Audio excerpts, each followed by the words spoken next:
नमस्कार, मैं हूं सचिन श्रीवास्तव और आप मेरे साथ देखेंगे आजमगढ़ और पूर्वांचल से जुड़ी खास खबरें। अगर हमारी खबर आपको अच्छी लगे तो हमारे फेसबुक पेज एबीसी चैनल को फॉलो करें और यूट्यूब चैनल को सब्सक्राइब करें। खबर के प्रायोजक हैं Ginni apparel, complete family shop for apparel shopping, civil lines Azamgarh, up to 50% off on brand Levi's, Jack and Jones, Killer, Spykar, Numero Uno, status quo, Libas, सब्याता and UCB, Kashi Gomti jewellers, Bhawarnath, Ayodhya road, Azamgarh. शादी के आभूषण की खरीद पर दुल्हन का श्रृंगार और गृहस्थी का सामान बिल्कुल मुफ्त। गोल्ड, डायमंड और सिल्वर की ज्वेलरी का विशाल संग्रह और life style furniture, Belnadi, Azamgarh.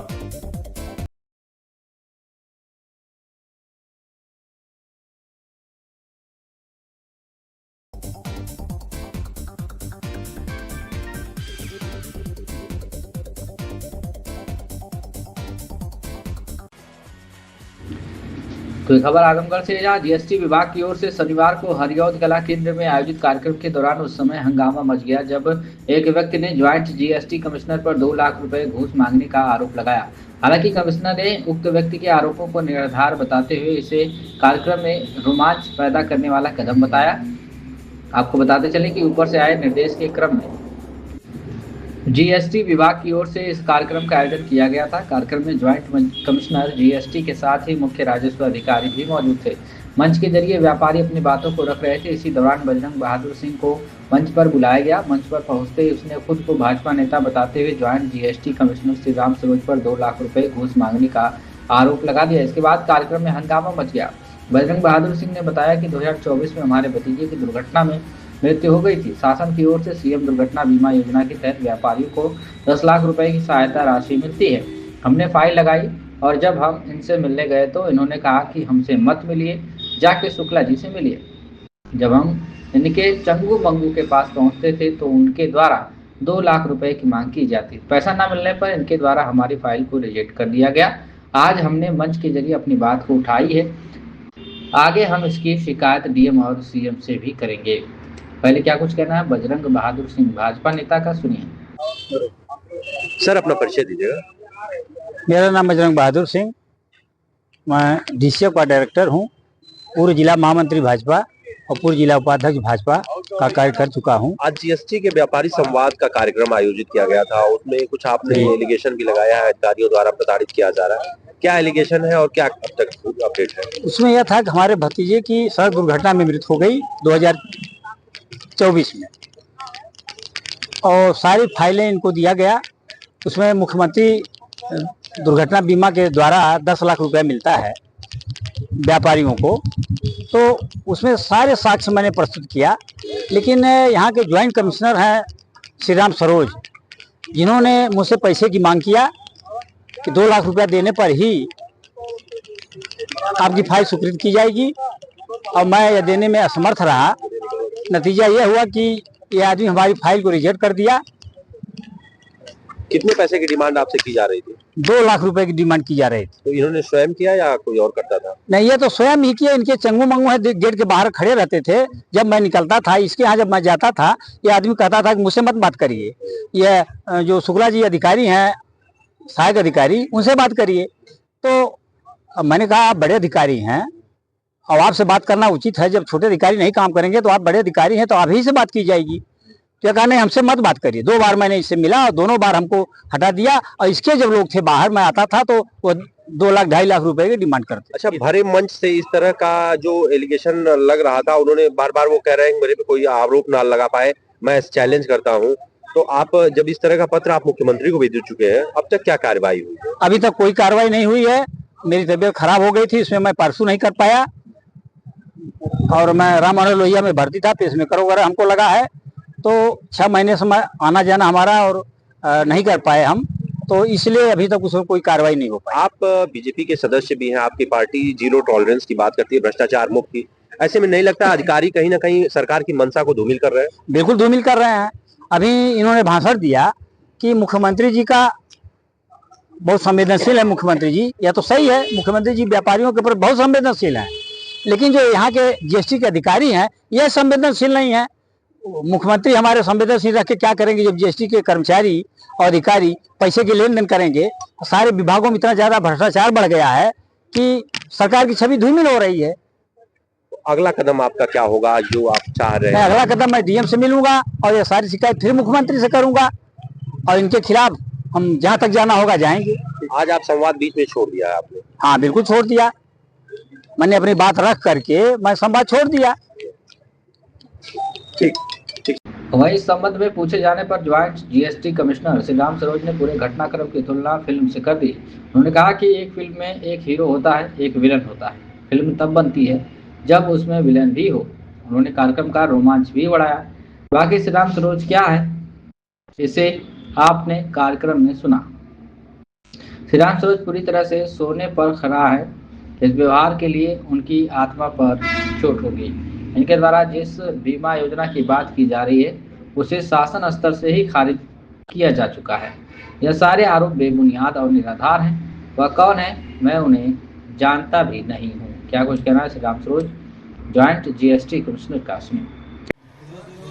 Sir एक सवाल और है कि जिस तरीके से आपके ऊपर 2 लाख रुपए घूस लेने का आरोप लगाया गया है, भरे मंच से भारतीय जनता पार्टी के एक नेता ने आरोप लगाया है, उसको आपने काउंटर भी किया है, तो सीआरओ साहब के सामने ये सारी बातें हुई हैं, उसको लेकर के आपका रिएक्शन क्या है? ऐसा नहीं, रिएक्शन की बात नहीं है।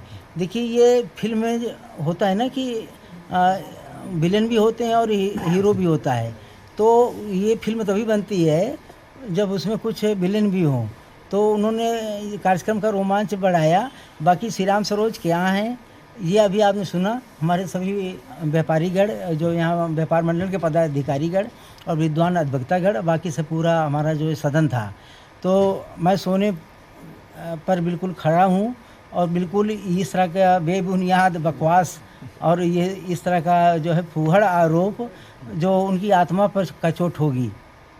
बीजेपी के तो सर ये और वो जो जिसकी बात की उन्होंने महादो एजेंसी, ये प्रोसीजरली ये त्रुटिपूर्ण और जो है गलत था, गलत क्लेम था। और ये मुख्यालय द्वारा खुद माननीय आयुक्त राज्य उत्तर प्रदेश महोदय द्वारा इसको वहीं से भी निरस्त किया जा चुका है। ये उस बीमा योजना की बात कर रहे हैं जो मुख्यालय ने ही स्वीकार किया, उसको अस्वीकार योग्य पाया, वो खारिज है। और उस पर इस तरह का बेबुनियाद बकवास, मैं तो जानता भी नहीं कि ये कौन है और क्या है। और ये तो बहुत ही, अगर ये करीब हो गया 1.5 साल से ज़्यादा का प्रकरण, अगर इसमें कहीं कुछ होता तो अब मेरे विरुद्ध कार्रवाई हुई होती। सब जानते हैं कि श्री राम सरोज कैसे हैं, कैसे अधिकारी हैं, कितना ईमानदार हैं और इन सब बातों से कितना दूर रहते हैं। इस तरह से बकवास बेबुनियाद है। सर एक सवाल और आरोप का कोई मतलब नहीं है। सर एक सवाल, भगवान मैं यही ईश्वर से प्रार्थना करता हूं कि ऐसे व्यक्तियों को उनको सद्बुद्धि दे। और निश्चित रूप से उन्होंने प्रकृति को चोट पहुंचाई और उनकी आत्मा को चोट पहुंचेगी। और जो श्री राम सरोज जो हैं सो हैं, वो वही बने रहेंगे। अभी आपने सबके मुखारबिन से, व्यापारी मंडल व्यापारीगणों से, सम्मानित पदाधिकारियों से, विद्वान अधिवक्ताओं से, सभी से, पूरे सदन से सुना। श्री राम सरोज बिल्कुल विचलित होने वाले नहीं है। सोने के एकदम खरे सिक्के हैं। कहीं कोई किसी के बेबुनियाद और फूहड़ आरोप का। ठीक है सर। सर एक सवाल और है। सर सवाल ये है कि क्या इस फिल्म में आप और जो जिन्होंने आपके ऊपर आरोप लगाया है उसमें हीरो कौन है और विलन कौन है, ये जानकारी दे दीजिए आप। नहीं, मैं ये सिर्फ इतना कह रहा हूँ ना कि मैं सोने का खरा सिक्का हूँ और इस तरह का बेबुनियाद बकवास की बातों से कोई मतलब नहीं है। और जो भी थे सज्जन, मैं तुमको जानता भी नहीं। उन्होंने सीआरओ साहब को कहा कि मुझे कुछ बोलना है, उनको सुनना है, उनको आमंत्रित किया गया। भाई हमारे लिए सभी जो भी आए सब बोले स्वागत है। उन्होंने अपने बयान में बताया कि मैं बीजेपी का पदाधिकारी हूँ, क्या हूँ, मुझे कुछ नहीं इससे मतलब है। मुझे अपनी ड्यूटी से मतलब है, मुझे श्री राम सरोज की कर्तव्य निष्ठा से मतलब है, मुझे विभाग के प्रति कर्तव्य और समर्पण से मतलब है। मुझे किसी के बातों का कोई मतलब नहीं है कि वो क्या कौन कहता है। मुख्यमंत्री के यहाँ इस पूरे मामले की जांच भी गई है, शिकायत भी किया गया है मुख्यमंत्री के यहाँ भी इस पूरे मामले की जानकारी। मैं ये नहीं जानता कि कहाँ गई, कहाँ नहीं गई, कहाँ उन्होंने भेजा। उनका काम है शिकायत करना, हमारा काम है अपना काम करना। मेरा काम है अपने श्री राम सरोज के बारे में जानना। श्री राम सरोज कैसे हैं, श्री राम सरोज क्या करते हैं, मुझे किसी से कोई मतलब नहीं है। वो अपनी संतुष्टि के लिए, तुष्टि के लिए कोई कुछ करे, ये उनका कर्तव्य है, उनकी ड्यूटी है, उनकी अंतरात्मा, उनकी आत्मा है, वो जाने, उनका काम जाने। और उनका संस्कार उनको मुबारक, मेरा संस्कार तो खबर आजमगढ़ से, जहां सुहेलदेव भारतीय समाज पार्टी यानी कि सुभाषपा के राष्ट्रीय अध्यक्ष ओम प्रकाश राजभर ने विपक्षी दलों में विशेषकर समाजवादी पार्टी पर तीखा हमला बोला है। एक प्रेस वार्ता के दौरान अतरौलिया निरीक्षण भवन में उन्होंने दावा किया कि उत्तर प्रदेश में भारतीय जनता पार्टी और उसके गठबंधन एनडीए का दबदबा अगले 2 दशकों से अधिक समय तक बना रहेगा। राजभर ने कहा कि महाराष्ट्र के हालिया चुनाव में सपा के सांसदों और विधायकों ने जमकर प्रचार किया, लेकिन उन्हें एक भी सीट नसीब नहीं हुई। उन्होंने कटाक्ष करते हुए कहा कि समाजवादी पार्टी के लोग जहां भी जाते हैं वहां भाजपा की जीत सुनिश्चित कर देते हैं, चाहे राजस्थान हो, हरियाणा हो या महाराष्ट्र। सपा की मौजूदगी में हमेशा भाजपा को ही फायदा हुआ है। आपको बता दें कि महाराष्ट्र नगर निगम चुनाव में असदुद्दीन ओवैसी की पार्टी एआईएमआईएम को मिली सफलता पर राजभर ने कहा कि अब मुस्लिम समाज को एहसास हो गया है कि वे केवल वोट बैंक बनकर ही नहीं रह सकते। उन्होंने कहा कि मुसलमान अब शिक्षा, स्वास्थ्य और रोजगार जैसे मुद्दों पर ध्यान दे रहे हैं और इसी कारण उन्होंने ओवैसी का साथ दिया है। उन्होंने सपा पर निशाना साधते हुए कहा कि उत्तर प्रदेश में मुसलमानों ने बार बार सपा को सत्ता में पहुंचाया, लेकिन बदले में उसे कुछ नहीं मिला। 2027 के विधानसभा चुनाव को लेकर पूछे गए सवाल पर राजभर ने आत्मविश्वास के साथ कहा कि केवल 2027 ही नहीं बल्कि 2047 तक उत्तर प्रदेश में एनडीए की सरकार रहेगी। उन्होंने विकास को मुख्य चुनावी मुद्दा बताया और कहा कि जनता अब केवल काम के आधार पर वोट दे रही है। पार्टी में परिवारवाद के आरोपों पर सफाई देते हुए उन्होंने कहा कि पार्टी के लिए काम करने वाला हर व्यक्ति एक परिवार का हिस्सा है। उन्होंने यह भी बताया कि वे दलितों, पिछड़ों और महिलाओं के आरक्षण को लेकर गंभीर है और इस संबंध में उन्होंने केंद्रीय गृह मंत्री और मुख्यमंत्री योगी आदित्यनाथ को भी पत्र लिखा है ताकि इन वर्गों के लिए सीटें सुरक्षित की जा सके। उन्होंने एक सवाल के जवाब पर कहा कि 18 जनवरी रविवार को खजूरी स्थित इंटर कॉलेज के मैदान में बिना लाइसेंस के हथियार बांटे जाएंगे, जिसको जरूरत है वह आकर ले जाए।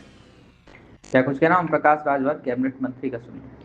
महाराष्ट्र के नगर निगम चुनाव में समाजवादी पार्टी के सांसद और विधायक ने काफी प्रचार किया, लेकिन एक भी सीट नहीं मिल पाई। इस पर आप क्या कहना चाहेंगे? वो तो संकेत समाजवादी पार्टी को शुरू से ही हो रहा है, जहां जानी राधा रानी वहां पर पाथर पानी। ये समाजवादी पार्टी के लोग जिधर जा रहे हैं, राजस्थान गए तो वहां भाजपा को जितवा के आ गए, हरियाणा गए, दिल्ली गए, महाराष्ट्र गए, बिहार गए, तो सब जगह तो बीजेपी को जितवाने के लिए जा रहे हैं ना। तो बीएमसी चुनाव में भी गए महाराष्ट्र, तो बीजेपी को जितवा के आ गए। महाराष्ट्र के नगर निगम चुनाव में ओवैसी को पार्टी को 29 नगर निगम में 95 सीट मिली है। इस पर आपका क्या मानना है? भाई वो मेहनत कर रहे हैं, उनके लोग उनके साथ जुट रहे हैं। अब लोगों मुसलमानों को एहसास हो गया है कि हम खाली वोट देने की मशीन न बन के रह जाएं, हम अपने हक के लिए, शिक्षा के लिए, स्वास्थ्य के लिए, रोजगार के लिए, नौकरी के लिए, अमन चैन के लिए, भाईचारे के लिए काम करें। तो उसमें मुसलमान भाइयों ने ओवैसी का साथ दिया है, तो इसके लिए हम तो उन लोगों को धन्यवाद देंगे जिन लोगों ने ओवैसी का साथ दिया है। जो मुसलमान गुलाम है आज तक, जो समाजवादी पार्टी का गुलाम बन करके यूपी में 4 बार यादव को मुख्यमंत्री बनाया, तो कम से कम चार बार में 1 बार बोले होते तो 1 बार तो मुसलमान को बैठाते गद्दी पर। महाराष्ट्र के नगर निगम चुनाव में ठाकरे बंधु और कांग्रेस एनसीपी अलग अलग चुनाव लड़ी है। क्या मानना है कि इंडिया गठबंधन खत्म हो चुका है? तो उसी दिन खत्म हो गया जिस दिन दिल्ली का चुनाव हुआ, उसी समय सब लोग अलग अलग राग अलपने लगे। पंचायत चुनाव के लिए क्या रणनीति है? 2027 में विधानसभा का आप सेमीफाइनल मानते हैं? कोई फाइनल नहीं है। 2027 ही नहीं, 2047 तक उत्तर प्रदेश में सरकार एनडीए की रहेगी, पंचायत चुनाव होते रहेंगे। सुप्रभा पंचायत चुनाव में किन मुद्दों पर केंद्र पर सरकार मैदान में उतरेगी, रखा उतरेगी? देखिए, विकास एक सबसे बड़ा मुद्दा है। विकास के लिए काम हो रहा है, विकास के मुद्दे पर जनता वोट दे रही है, जिसका भी बीएमसी चुनाव ही उदाहरण है महाराष्ट्र का, देख लीजिए। टिकट वितरण और जातीय समीकरण, पंचायत चुनाव में टिकट वितरण में जातीय संतुलन कैसे साथ रखा जाएगा? सब टाइम आएगा तो सब सही रहेगा। अति पिछड़ा वर्ग और दलित को कितनी प्राथमिकता दी जाएगी? हमारा प्रयास है कि जिस तरह महिलाओं को 33% रिजर्वेशन है, जिस तरह शेड्यूल ट्राइब्स, बैकवर्ड और जनरल को रिजर्वेशन है, उस रिजर्वेशन में अति पिछड़ों की सीटें सुरक्षित हों कि यहाँ पिछड़ा ही लड़ेगा।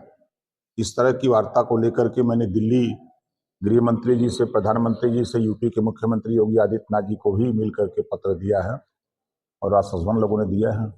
क्या परिवार के आरोप से आपकी पार्टी बच सकती है? परिवारवाद किसे कहते हैं अभी तो इसी की परिभाषा लोग बता दें। पार्टी में जो काम करता है वही एक परिवार है, चाहे वो कोई पार्टी हो। परिवार में काम करने वाले लोग जब दूसरे को छोड़ दिया जाता है, खुद अपने घर के ही लोगों को तवज्जो दी जाती, तो उसे परिवारवाद कहते हैं। क्या आपके पास पंचायती चुनाव ईवीएम मशीन से कराने के विचार किया जा रहा है?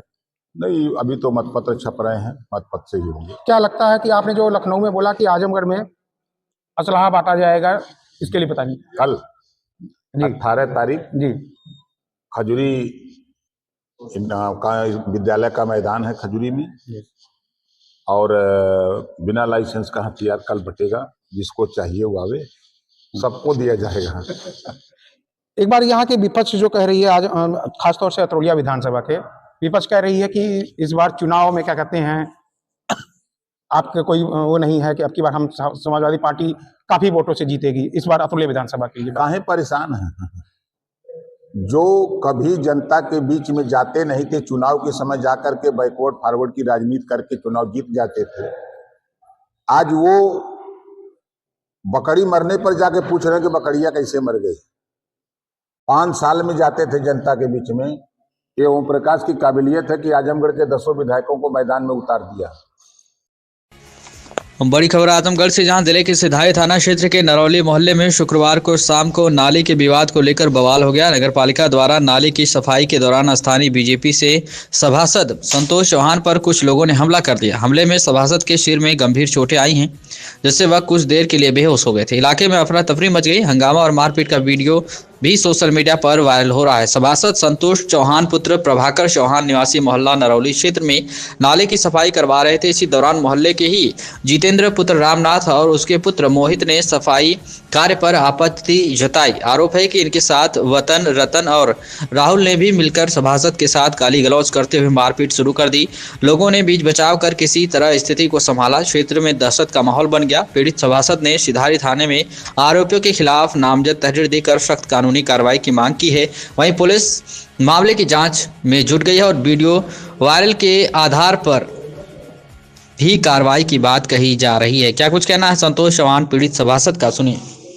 क्या नाम है आपका? नाम मेरा संतोष चौहान है। मैं वर्तमान में सभासद हूँ वार्ड नंबर 1 मोहल्ले नगर। मामला यही था कि मैं जनहित में, देखिए डेली का पानी भर जा रहा है, मैं जनहित में यही सफाई के लिए नाली साफ करा रहा था। सब डॉक्टर यूबी चौहान के सामने पूरा नाली भर जाती है। मैं आसपास की सभी नालियों को खुलवा के पटिया उठवा के साफ करवा रहा था। मैं जैसे ही साफ करवाने जितेंद्र यादव के सामने पहुंचा हूं, जबकि मैं जितेंद्र चौहान के सामने पहुंचा हूं, जबकि ये हमारी नगर पालिका की नाली और पटिया सब कुछ रोड है।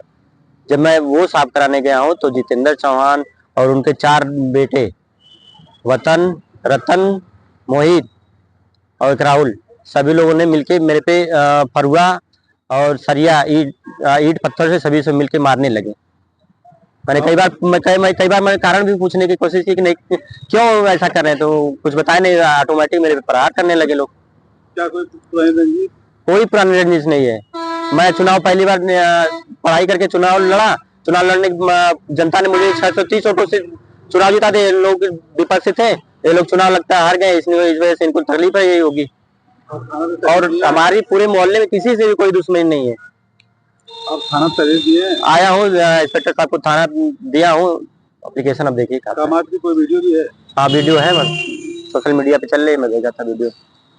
इंस्पेक्टर साहब को वीडियो दिया हूँ। कल कप्तान साहब से मिलूंगा, डीएम साहब को इस्तीफा भी दूंगा कि नहीं, अगर जनहित में काम कराना अगर गलत है तो इस्तीफा हमारा ले ले। इस तरह से मार झगड़ा करके नहीं कर। शासन प्रशासन से यही उम्मीद करूंगा कि जिस तरह से ये हम पे प्रहार कर रहे हैं, इसी तरह से सभी लोगों पे प्रहार करते हैं। मैं यही प्रशासन से उम्मीद करूंगा कि इनके खिलाफ कठोर से कठोर कार्रवाई करे।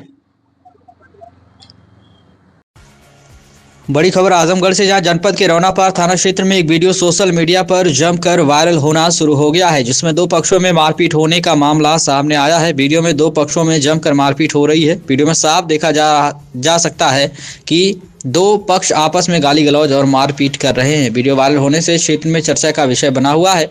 वहीं मामले को गंभीरता से लेते हुए स्थानीय पुलिस जांच पड़ताल में जुटी हुई है। बताया जा रहा है कि यह वीडियो रौनापार थाना क्षेत्र के कुसैया बनहरा गांव का है। रास्ते के विवाद को लेकर दो पक्ष आपस में भिड़ गया और इस दौरान किसी ने वीडियो बना लिया और सोशल मीडिया पर वायरल कर दिया।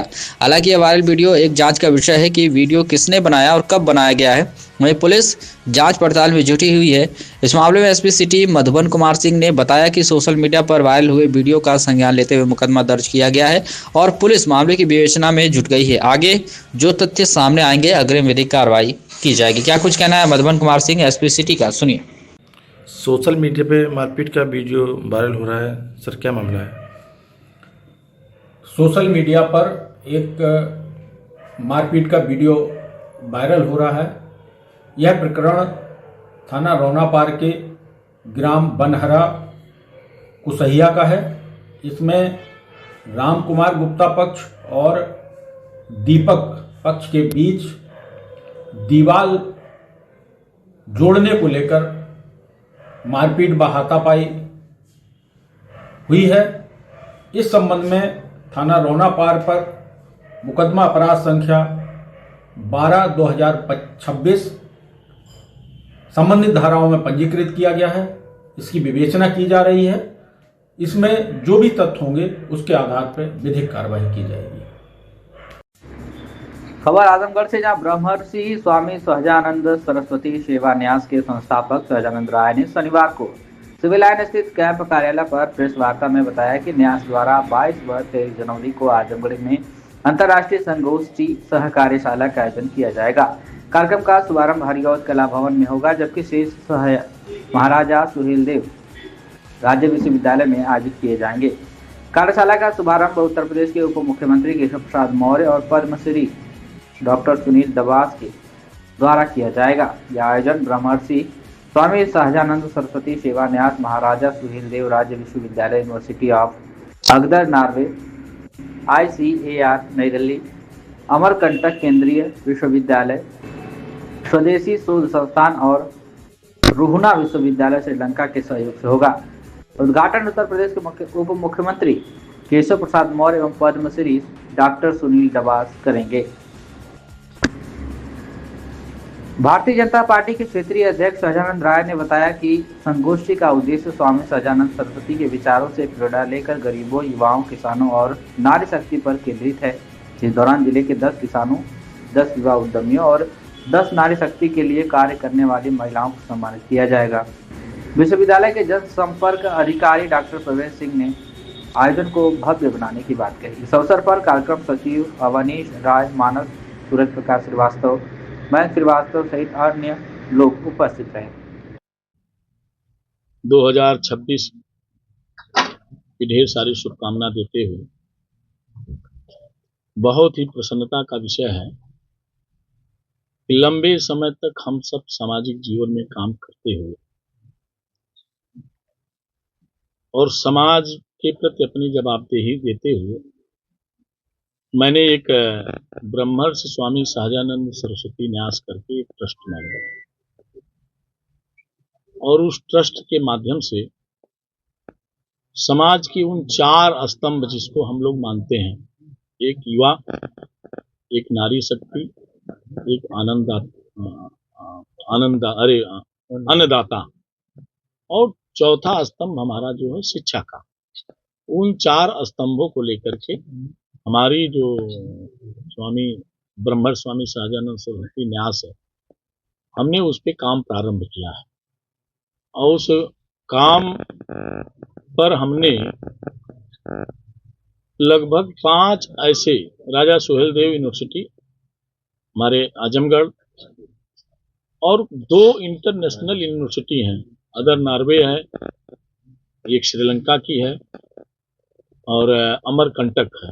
ऐसे 4-5 यूनिवर्सिटियों से हमने कोलैबोरेशन कराया है और उस कोलैबोरेशन के माध्यम से 22 और 23 जनवरी को एक अंतर्राष्ट्रीय संगोष्ठी, जो मैंने 4 स्तंभ आपको बताया था, उसके हम लोग एक अंतर्राष्ट्रीय संगोष्ठी और सह कार्यशाला का आयोजन आजमगढ़ में होगा। और उस आयोजन और कार्यशाला में उद्घाटन के समय पर मैंने अपने उत्तर प्रदेश के उप मुख्यमंत्री माननीय केशव प्रसाद से आग्रह किया है। उन्होंने भी इस अंतर्राष्ट्रीय संगोष्ठी में आने का निमंत्रण स्वीकार किया है। हमारे उसमें दूसरे हैं डॉक्टर सुनील डभास जी और हमारे एक दंडी स्वामी आत्मानंद जी हैं, ओमकार राय जी हैं और हमारे यहाँ के ये पूरी संगोष्ठी राजा सुहेलदेव विश्वविद्यालय के अंतर्गत होनी है और उन्हीं के मार्गदर्शन में चलनी है। तो हमारे यहाँ के कुलपति प्रोफेसर संजीव कुमार जी, जो कि आज हमारी प्रेस वार्ता में डॉक्टर प्रवेश सिंह जी उनके प्रतिनिधि के रूप में हम सबके बीच में बैठे हैं। मेरा कहना है कि ये सारी प्रक्रिया स्वामी सहजानंद सरस्वती एक बहुत बड़े किसान प्रणेता थे, जिन्होंने इस देश की आज़ादी में, आप सब लोगों ने देखा होगा कि देश की आज़ादी के आंदोलन में किसानों को प्रोत्साहित करके उस देश की आज़ादी के आंदोलन में जोड़ने का और सबसे बड़ा उदाहरण है कि चंपारण का किसान आंदोलन, और उस किसान आंदोलन के माध्यम से स्वामी सहजानंद सरस्वती जी ने उस देश की आज़ादी में किसानों को उनके साथ जोड़ा था। और जहां तक उनके सामाजिक पर्याय का अभिप्राय है, ये स्वाभाविक तौर पे एक बाल्यकाल से होनहार विद्यार्थी थे, बाद में वो कम ही उम्र में वो संन्यास धारण कर लिए थे और दंडी स्वामी के रूप में उन्होंने काम प्रारंभ किया। और सन्यासी के साथ साथ उस समय सामाजिक और राजनीतिक चेतना जो जागृत हुई, उसके लिए उन्होंने इस देश के आज़ादी के आंदोलन में भाग लिया और भाग का परिणाम ये रहा कि देश के आज़ादी में उन किसानों को एकजुट करके, जो कि चंपारण बिहार में है, और वहीं से उन्होंने एकजुट करके महात्मा गांधी जी के साथ, राजेंद्र बाबू के साथ जुड़ करके उन्होंने काम प्रारंभ किया। ये भाव मेरे मन में इसलिए आया कि वो एक किसान प्रणेता थे, जिसके कारण मेरे पिताजी बचपन में ही, मेरे पिताजी उनके पुस्तकों को, उनके जो आचार विचार थे उससे बहुत प्रभावित थे। उस कारण उन्होंने मेरा नाम रखा था। और बाद में मुझे लगा कि मेरे पिताजी, नाम तो कोई अपने पुत्र का रखता है, लेकिन बाद में मुझे लगा कि क्यों ना उन्होंने जो किसानों के लिए एक बड़ा आंदोलन किया था और किसानों के हित के लिए बहुत सारे काम किए थे, तो इन सारी चीज़ों को जोड़ करके मैंने ये प्रयत्न किया है कि इसके माध्यम से हम अपने इस क्षेत्र के जो हमारे युवा हैं, युवा उद्यमी हैं, हमारे जो विद्यार्थी हैं, हमारे जो अन्नदाता किसान हैं, हमारी जो नारी शक्ति है, इन 4 स्तंभों को लेकर के हम सब काम प्रारंभ कर रहे हैं। और इसीलिए यहाँ 22 और 23 को एक बड़ा अंतर्राष्ट्रीय सेमिनार आयोजित कर रहे हैं। उस सेमिनार के माध्यम से लोगों के बीच में जन जागरण, जागरूकता हम ले जाने का प्रयत्न करेंगे। और स्वाभाविक तौर पे इन 4 स्तंभों को लेकर के हमारे देश के यशस्वी प्रधानमंत्री माननीय नरेंद्र मोदी जी 2014 से जब से उनकी सरकार बनी, वो कहते भी हैं कि हमारे देश में अब ये 4 क्लास, अपने भाषणों में कहते हैं कि एक गरीब है, एक युवा है, एक नारी शक्ति है और एक अन्नदाता। हमारे प्रधानमंत्री जी भी कहते हैं कि जो जाति समूह में विभक्त होने की बात लोग करते हैं, लेकिन मूलभूत इस देश की ये 4 आवश्यकता है। इन 4 समूहों को अगर जोड़ करके हम आगे बढ़ेंगे तो स्वाभाविक तौर पे, जैसे प्रधानमंत्री जी का संकल्प है कि इन 4 वर्गों को हम संरक्षित करके हम इस देश को 2047 तक एक विकसित राष्ट्र बनाने का उनका संकल्प है। उसी संकल्प के साथ जुड़ करके हम लोग भी प्रयत्न कर रहे हैं कि जन जागरूकता अभियान चला करके इन 4 सर्वांगों को हम जोड़ें और उनके उत्थान के लिए काम करने का हम सब लोगों ने एक संकल्प लिया है। उसी संकल्प के आधार पर आज आप सबके सामने मैं अपनी बात रख रहा हूँ, यही कहने के लिए। यह आयोजन सर कहाँ होगा? अभी हमारा राजा सुहेलदेव यूनिवर्सिटी में ये सब कार्यक्रम होना है। पहले मुझे जानकारी थी कि वहाँ कोई बड़ा हॉल, अभी वहाँ कोई बड़ा हॉल ऐसा नहीं है, लेकिन उद्घाटन सत्र हम केवल हरिओद कला भवन में करेंगे। बाकी 6 सत्र जो सेमिनार के हैं, सहकारशाला के, हम राजा सुहेलदेव यूनिवर्सिटी में करेंगे। ये बीजेपी को मजबूत करने का एक माध्यम बनाया गया है कि? धर्मेंद्र जी, मैं भारतीय जनता मऊ जिले की घोसी विधानसभा सीट से समाजवादी पार्टी विधायक सुधाकर सिंह के निधन के करीब 2 माह का समय हो चुका है। इस बीच चुनाव आयोग की ओर से उपचुनाव की घोषणा नहीं की गई है, लेकिन सपा ने स्वर्गीय सुधाकर सिंह के परिवार के प्रति सहानुभूति जताते हुए उनके पुत्र घोसी के पूर्व ब्लॉक प्रमुख सुजीत सिंह को अपना प्रत्याशी घोषित कर दिया है। वहीं भारतीय जनता पार्टी और भाजपा भी अपने प्रत्याशियों की स्थिति तय करने के लिए माथापच्ची कर रही है। पिछले उपचुनाव में भाजपा का पूरा आला कमान घोसी में सक्रिय था, लेकिन फिर भी यह सीट भाजपा को नहीं मिल सकी। इस बार भाजपा की नई रणनीति के तहत चुनावी मैदान में उतरेगी। भारतीय जनता पार्टी के क्षेत्रीय अध्यक्ष सहजानंद राय का कहना है कि घोसी के विधायक सुधाकर सिंह के निधन के कारण उपचुनाव होना है, उसकी तारीख अभी तय नहीं है, लेकिन चुनाव में उतरने के लिए पार्टी की तैयारी चल रही है। उन्होंने कहा कि इस समय SIR का काम चल रहा है। भारतीय जनता पार्टी ने मऊ जिला इकाई के साथ ही घोसी के भाजपा कार्यकर्ताओं को घोसी विधानसभा सीट के फर्जी और डुप्लीकेट मतदाताओं का नाम हटाने के लिए लगा रखा है। उन्होंने दावा किया कि इस बार के उपचुनाव में भारतीय जनता पार्टी घोसी में जीत अवश्य दर्ज करेगी। भाजपा के क्षेत्रीय अध्यक्ष ने इस बात से इनकार किया कि SIR के कार्य में सरकार और संगठन के बीच मतभेद है। कहा कि सरकार और संगठन मिलकर मतदाता शुद्धिकरण का काम कर रहे हैं, इसके साथ ही नए मतदाता बनाने का भी काम हो रहा है। कहा कि 2027 के विधानसभा चुनाव में प्रदेश में जो 2,89,00,000 वोटर कम हुए हैं, इसका प्रभाव नहीं पड़ेगा और एक बार फिर से उत्तर प्रदेश में NDA की सरकार बनेगी। क्या कुछ कहना है सहजानंद राय क्षेत्रीय अध्यक्ष का, सुनिए। राजा जी, घोसी में उपचुनाव संभावित है, तो क्या तैयारी है पार्टी की? देखिए, किसी चुनाव में जब भी कोई चुनाव होता है, सही बात है कि वहाँ हमारे सम्मानित विधायक सुधाकर सिंह जी का निधन हुआ है, वहाँ उपचुनाव होगा। और कब होगा इसकी अभी कोई तिथि निश्चित नहीं है, लेकिन फिर भी भारतीय जनता पार्टी हर चुनाव में अपनी भागीदारी करती है और एक भारत निर्वाचन आयोग की तरफ से मतदाता सूची का शुद्धिकरण का काम चल रहा है और हमारे लिए अच्छा भी है। हम पूरे प्रदेश में, पूरे देश में मतदाता शुद्धिकरण के लिए भारतीय जनता पार्टी लगी है। हम उस घोसी में भी विशेष तौर पे लगे हैं, इसलिए लगे हैं कि उस घोसी विधानसभा में बहुत सारे ऐसे मतदाता जो डुप्लीकेट हैं, जो फर्जी हैं, इसके माध्यम से उस मतदाता सूची में शुद्धिकरण का काम व्यापक पैमाने पे हम लोग कर रहे हैं और अपने पूरे संगठन को, मऊ जनपद के और उस विधानसभा के सभी संगठन को हमने बूथवार लगा करके मतदाता सूची में शुद्धिकरण का काम हमने प्रारंभ किया है। और जब भी चुनाव की ऐसी कोई तिथि हो, भारतीय जनता पार्टी निश्चित रूप से जैसे अन्य विधानसभाओं में मजबूती से चुनाव लड़ करके विजय की तरफ अग्रसर होती है, हम घोसी में भी अपनी विजय पताका फहराएं। पिछली बार जब सुधाकर सिंह जीते थे तो भारतीय जनता पार्टी ने साम दाम दंड भी सब लगा लिया था, लेकिन वो आपका कहना है। भारतीय जनता पार्टी एक लोकतांत्रिक पार्टी है और लोकतंत्र के लिए और संवैधानिक व्यवस्थाओं का आदर करते हुए जितना भी हो सकता है उस लोकतांत्रिक प्रक्रिया में भारतीय जनता पार्टी सहयोग करती है और हम उसी आधार पर चलने वाले लोग हैं। और ये हो सकता है लोग विपक्ष कहता होगा साम दंड, हम चुनाव में जा रहे हैं तो हम अपना काम कर रहे हैं, अपना काम कर रहे हैं। हम तो भी कह रहे हैं कि समाजवादी पार्टी साम दाम दंड भेदभाव हर जगह लगाती है और 2017 के पहले तो ऐसा वो करती थी कि हम नहीं, मीडिया ही बोलती थी। तो वो आज हम सत्ता में इस नाते उनको बोलने का अधिकार हो जो बोलें, लेकिन हम लोकतांत्रिक प्रक्रिया के अंतर्गत ये सारे काम हम करें। जो SIR का कार्य चल रहा है, मुख्यमंत्री जी बार बार संगठन पर पूरा दोषारोपण कर रहे हैं, जबकि संगठन के आपके प्रधान जो है प्रदेश अध्यक्ष जी वो कह रहे हैं कि ये BLO ने गड़बड़ी की है, 2,89,00,000 लोग हटे हैं।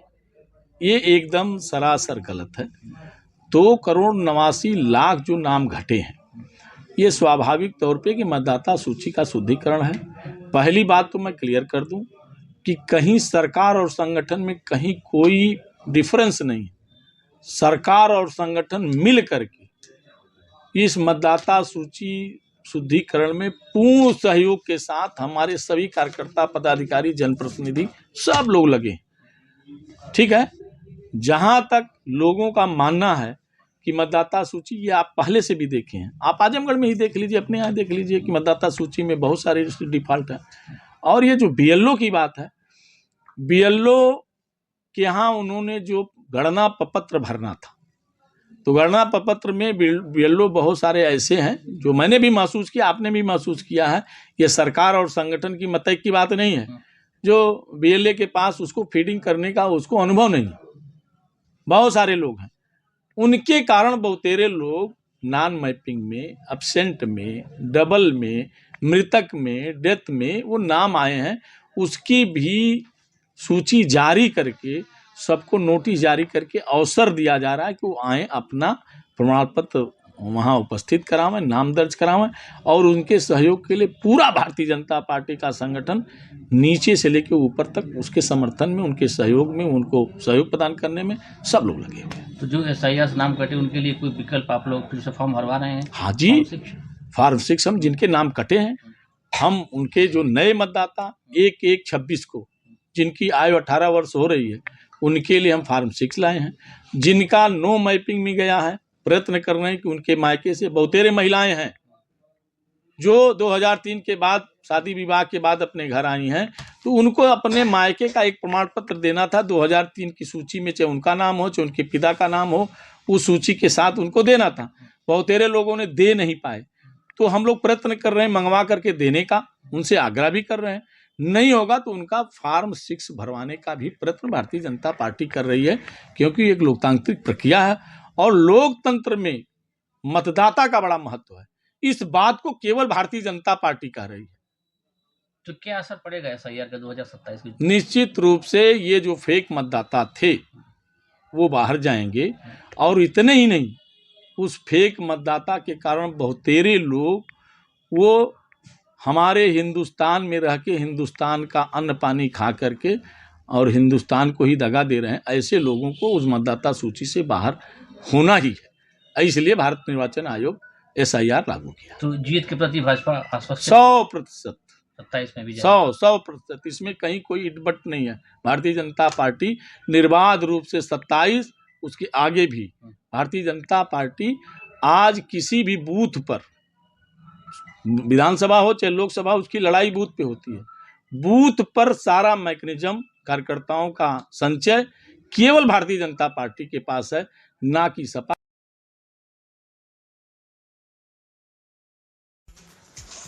तो खबर आजमगढ़ से, जहां भारत रक्षा दल ने जातिवाद के विरुद्ध चलाया अभियान। मकर संक्रांति पखवाड़े में 1000 लोगों ने किया दही चूड़ा का भोज। बता दें तो जातिवाद, ऊंच नीच, छुआछूत के विरुद्ध निरंतर अभियान चलाते हुए विगत वर्षों की भांति इस वर्ष भी भारत रक्षा दल द्वारा मकर संक्रांति पखवाड़ा में शनिवार को रिक्शा स्टैंड कलेक्ट्रेट पर दही चूड़ा भोज का आयोजन किया गया। भोज के आयोजन में लगे संगठन के जिला अध्यक्ष रवि प्रकाश ने बताया कि भारत रक्षा दल द्वारा अपने स्थापना काल से ही प्रत्येक वर्ष छुआछूत, ऊंच नीच के भाव के विरुद्ध निरंतर खिचड़ी भोज करवाया जाता है। इस वर्ष भी हम सभी ने दाना बांट कर तब दाना खाए अभियान चलाते हुए आज इस सहभोज का आयोजन कर रहे हैं, जिसमें करीब 1000 लोगों ने उत्साहित होकर दही चूड़ा, लाई, गुड़, गट्टे का आनंद लिया है। हमारा यह अभियान ग्रामीण क्षेत्रों में भी खूब चल रहा है। हम लोग 15 जनवरी से 30 जनवरी तक मकर संक्रांति पखवाड़ा चलाते हैं। उसमें वस्त्र दान, अन्नदान आदि कार्यक्रम आयोजित करते हैं। आज के कार्यक्रम में प्रमुख रूप से हिमांशु सिंह, दीपक जायसवाल, जावेद अंसारी, हरेंद्र यादव, केशव, सोनू पंडित, शिवम बर्नवाल, सोनू पंडित, दुर्गेश श्रीवास्तव, राजन, धीरज, मोहम्मद अजीज, शिव जायसवाल, राजेश द्वारिका, प्रतीक मुदनवाला आदि कार्यकर्ताओं ने भागीदारी किया। इस अवसर पर भारत रक्षा दल के प्रदेश उपाध्यक्ष हरिकेश विक्रम श्रीवास्तव ने बताया कि 1998 से हम लोग निरंतर यह अभियान चला रहे हैं, जिसमें आज करीब 1000 लोगों ने दही चूड़ा भोज का आनंद लिया। उन्होंने बताया कि यह अभियान आगे भी जारी रहेगा। क्या कुछ कहना हरिकेश विक्रम श्रीवास्तव, प्रदेश उपाध्यक्ष BRD का, सुनिए। कितने साल से किया जा रहा है, क्या उद्देश्य है? पिछले 27 सालों से 1998 से हम लोग ये काम कर रहे हैं कि जातिवाद, छुआछूत, ऊंच नीच, भेदभाव की जो दीवारें हैं केवल भाषण से नहीं, कुछ काम करके दिखाना होगा। तो हम लोगों ने शुरुआत करी थी कि जातिवाद को मारो लात, आओ खिल मिलकर खाएं भात, और 1998 से यह सिलसिला निरंतर चल रहा है। हमारी सारी टीमें जहाँ जहाँ भी हैं अपने स्तर से काम कर रही हैं। आज हम लोगों ने थोड़ा सा ट्रेंड को बदला है, क्योंकि शुभ काम करते हुए दही का शुरुआत करते हैं। एक शुरुआत करी हम लोग दही चूड़ा का, आज यहाँ से शुरुआत किया है, और उस अभियान में आप देख रहे हैं कि कम से कम 1000 लोगों की व्यवस्था आज हम लोगों ने किया है। दही खिलाएंगे सबको, और एक तरह से समाज को मैसेज देंगे कि आइए एक साथ गेट टुगेदर होते हैं, ऊंच नीच की दीवार मिटाते हैं, एक साथ बैठ के चर्चा करते हैं। बड़ी खबर है जनपद मऊ से, जहां मधुबन थाना क्षेत्र के आदमपुर छावनी गांव में मारपीट का एक वीडियो वायरल हुआ है, जिसमें देखा जा रहा है कि पड़ोसी के घर में घुसकर महिला व उसके बच्चों को बुरी तरह मारपीट कर घायल किया जा रहा है। आदमपुर छावनी गांव की रहने वाली सुमित्रा देवी पत्नी उमेश साहनी ने बताया कि बीते 13 जनवरी को उसकी नाबालिग पुत्री अदिति पड़ोस में दूध लेने जा रही थी। इसी दौरान पुरानी रंजिश को लेकर कमलेशिया पत्नी कमलेश साहनी ने उसे मारपीट कर घायल कर दिया। इसके बाद में उनके घर मारपीट करने की वजह पूछी तो सुभाष, शकुंतला, प्रीति, सोनी, रेशमी देवी, पिंकी आदि दर्जनों की संख्या में महिला व पुरुष एक राय होकर घर में घुसकर मुझे व मेरे नाबालिग बच्चों को बुरी तरह मारा पीटा। मामले की शिकायत स्थानीय थाने पर की गई, लेकिन पुलिस लीपापोती करने में लगी हुई है। पीड़िता ने बताया कि इस मारपीट में मुझे गंभीर चोटें आई हैं। पीड़िता ने उच्च अधिकारियों से न्याय की गुहार लगाई। क्या कुछ कहना है सुमित्रा देवी पीड़िता का, सुनिए। क्या नाम है आपका? मेरा नाम अनीता साहनी। आपके ग्राम का? ग्राम आदमपुर छावनी, थाना मधुबन। आपके संग क्या हुआ है? मेरे साथ एक बच्ची को मैं दूध लाने के लिए भेजी। मेरा बच्चा सोया था, मैं पेड़ सुसा तो वो बच्ची दूध लाने गई। दूध लाकर अभी एक ही कदम पैर डाली अंदर, तब तक मेरी सास आकर उसे ढकेल दी चले गई। उसके पीछे सर में चोट लग गई और जब उससे बचाने में गए तो मुझे भी ढकेल दी। तो आपने मधुबन में एप्लीकेशन दिया? मैं एप्लीकेशन दी। तो क्या बोले वो लोग? एप्लीकेशन देने के बाद भी यहाँ के कोई सुन नहीं रहे हैं। पैसा पा जा रहे हैं, पैसा खाकर बैठ जा रहे हैं। तो आप क्या करेंगे? हम कार्रवाई करेंगे इन लोगों के साथ। ये लोग हमारे ऊपर बहुत से अत्याचार कर चुके हैं। पहले भी आपको वो लोग छुए थे? तैयार हैं लोग, अभी भी करना चाहते हैं। पहले आपको क्या वो छुए थे क्या? पहले भी मुझे मारे थे लोग।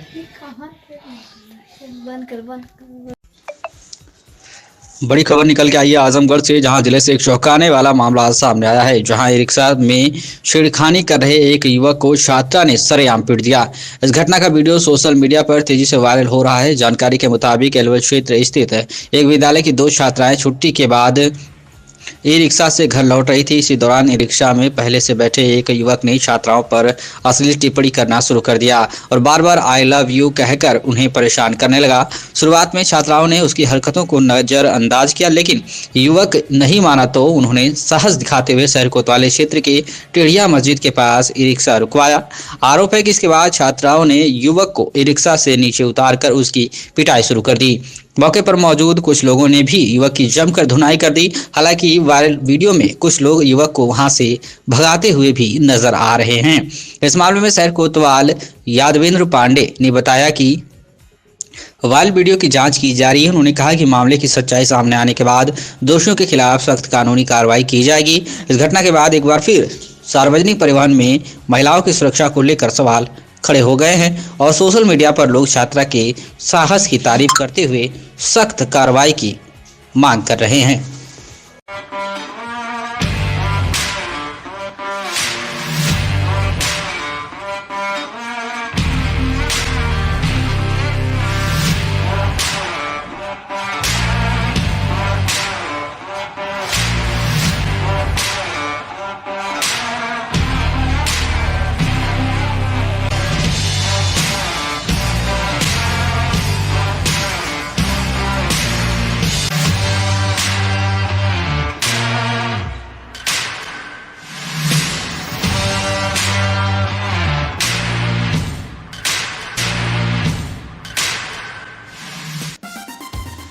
Kashi Gomti jewellers, A wing of Kashi Gomti group, निकट भंवरनाथ मंदिर, अयोध्या रोड, आजमगढ़। शादी के आभूषण की खरीद पर दुल्हन का श्रृंगार और गृहस्थी का सामान बिल्कुल मुफ्त।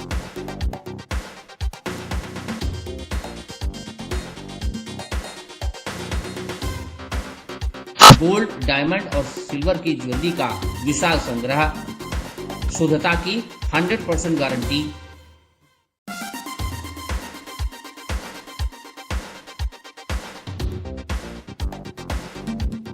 अपने खूबसूरत लम्हों को बनाएं और यादगार। पहुंचे काशी गोमती ज्वेलर्स, निकट भंवरनाथ मंदिर, अयोध्या रोड, आजमगढ़।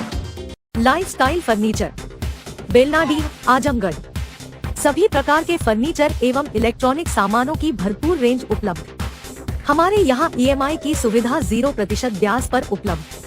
इलेक्ट्रॉनिक सामानों में LED TV, refrigerator, washing machine, air conditioner, air cooler, deep freezer, water cooler, mixer, juicer, iron, fan, induction, battery, inverter, electric geyser, gas geyser, आटा चक्की इत्यादि।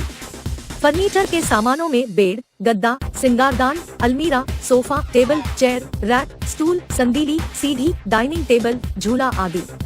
शादी विवाह की हो तैयारी या ऑफिस और घर के लिए सामानों की करनी हो खरीदारी, पहुंचिए लाइफस्टाइल फर्नीचर, बेलनाडी, आजमगढ़।